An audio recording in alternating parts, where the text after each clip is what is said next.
One of the really nice features about Excel is that when you copy formulas, Excel automatically adjusts them so they work wherever you copy them to. This feature is fantastic when we have a formula that we want to reproduce for every row in a table or copy to another similar worksheet. And this is known as relative referencing because Excel copies the formula relative to where you are. There are cases, however, where a formula might need to reference a cell that we don't necessarily want to move or change when we copy the formula. We might have a product pricing sheet that has a discount percentage at the top, for example, and we want to apply that in our formula. This is called absolute referencing, and we're going to see how it works in this lesson. Now, absolute referencing designates how a cell address is represented in a formula. Most of the time, cells are simply referred to by their address. We'd normally see the cell E6 as just E6 in a relative reference, but in an absolute reference, it would be $E $6. And it's really not any more complicated than that. One little useful tip that I try to remember is that I try to think of the dollar signs as little mini padlocks on the column and row headings. It seems silly, but then that way it just tells me that that portion of the address is locked down and Excel will never let that part change. So let's go ahead and do an example. Let's see how this works in practice. On our Absolute References tab of our workbook, we're going to calculate discounts for different discount levels: silver, gold, and platinum. So first off, let's calculate the silver level discount for all our customers. We'll click in cell E8 and we'll start our formula. We're just going to type in equals D8 times E6. Now E6 is our discount percentage, that's 8%. And I'll go ahead and hit enter. That works fine. I'm going to get a $12 discount on a $150 purchase. So I want to copy that formula down. Now I can't just paste because it'll override the formatting. So when I paste, I'm going to paste special formulas. But let's go ahead and copy that. And let's highlight the rest of those cells and do a paste special formulas. And click OK. Now you see what normally works pretty well when we copy down has gotten all kinds of screwed up in our formula. What happened? Well, on the first one we copied down to row 9, you can see that it's trying to multiply 500 times the word silver. Because it did what Excel's supposed to do. It's copied it relatively. It moved the cell down for the discount. The next one worked, but it multiplied 1,050 times $12. The next one we got another error because it was going against the value, and so on. So you can see what we need to do. We want the total part here to change when we copy our formula, but we don't want the discount to change at all. So let's try that again. We're going to go ahead and clear the contents. We'll highlight the whole group of cells and then go to Edit and Clear Contents. Let's try that formula again. This time let's type in equals D8 times, this time let's put our little padlocks on there, $E $6.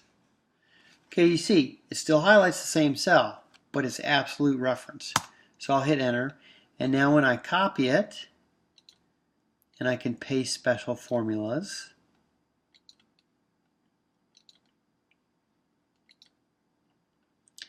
you see it worked perfectly. What Excel does is this first cell is multiplying the total times the percentage.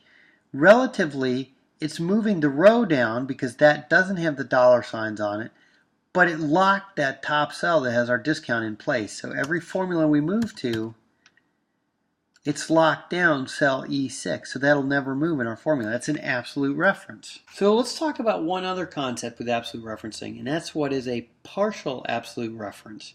Now, you may use regular absolute referencing a fair amount. Partials will be a little bit more infrequent, but it's still important to touch on.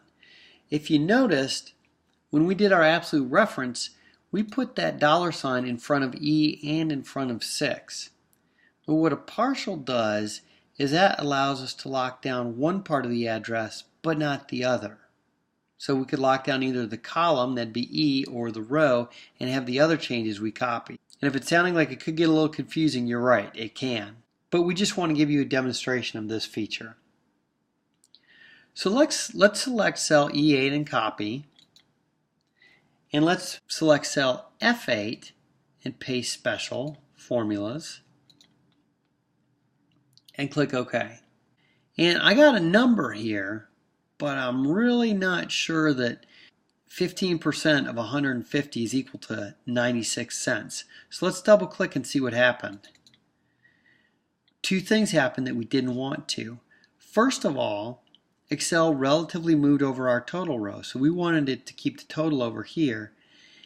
And then the second thing it did is because we pasted over and we have total absolute references on the discount, it left the discount percentage at E6, so I'm still multiplying by my silver level discount. So both of those need to change.